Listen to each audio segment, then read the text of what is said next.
everybody, I'm Shachar and this is Freedom Yoga. And today I want to go back actually to a blog post that I posted maybe like a year ago already, where I talked about a prayer from the Dalai Lama about precious human life. And today I wanted to talk a bit more directly, what does it even mean, precious human life? So in the Buddhist tradition, it's a very complicated topic. It's divided to a lot of different points. And a lot of these points also, in order to practice them, you kind of have to believe in rebirth. So for the cause of this very small blog post, I kind of narrow it down for just a few things that you can also practice if you don't necessarily believe in rebirth. So the basic idea of precious human life is to just be thankful. It's a way to practice thankfulness. And I think that the main thing that to understand about it is that we kind of being thankful for things that we have freedom from. So the first thing, for example, that you can be thankful for not having is a situation where you cannot practice. Like if you are homeless and you don't have a home and you are outside and it's cold or it's very warm, it's not a situation where you can practice. If you are in a war situation or if you are very sick or you have some kind of a crisis, it's very hard to start to practice in this kind of a situation. So every morning that you wake up and you have a really normal day when there is actually nothing that stops you from practicing, you can be very, very thankful even for that.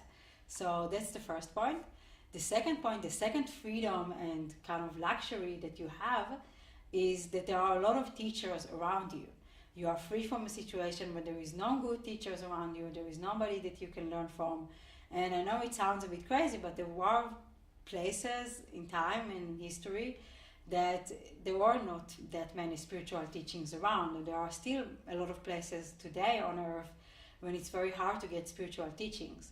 So yeah, we should all be very, very thankful that we have, the internet. There are tons of teachers there.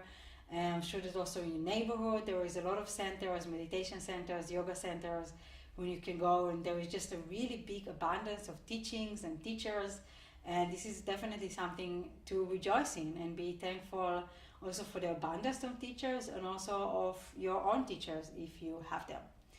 And the last part, the third point that I kind of took out from this teaching is the freedom from being a total ignorant. So that's also something that happens, and we can be thankful that we even have this inclination towards a spiritual path, and we still have this wish to become a better person.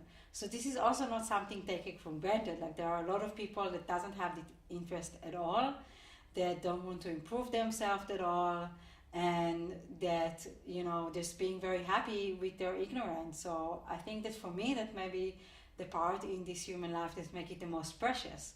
Then we have this wish, and this wish is actually the most important, because even if you have all of the conditions, you have all of the teachers, but you don't have the wish to evolve yourself, so doesn't really mean that much.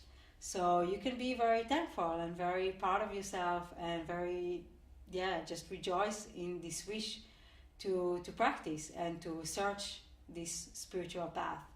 So that was a few points that you can think about, and I hope that I will also put the link again to the prayer and to the old blog post below, so you can look at that also. And it's a very, really good prayer to just practice every morning. It doesn't take more than 2 minutes. And tell me what you think. Tell me how you can practice it in your own life. And that was it for today. And until next time, have fun.